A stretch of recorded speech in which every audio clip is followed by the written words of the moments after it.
You gotta be kidding me. Come on. You said tonight was movie night. But it's my gardening time. I don't know what your fascination is with all these plants. They're just fucking plants. Hi,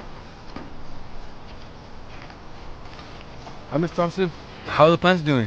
Hey, Diego. They're doing great. Who's this guy? Oh, I didn't tell you about Diego?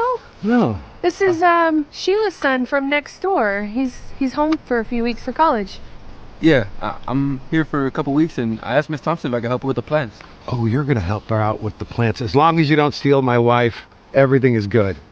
I'll never. Have fun with the plants. Well, how's college been going? It's been good. I'm almost done now. Hey, do you mind grabbing that shovel and digging me a few holes? Yeah, sure. Thank you.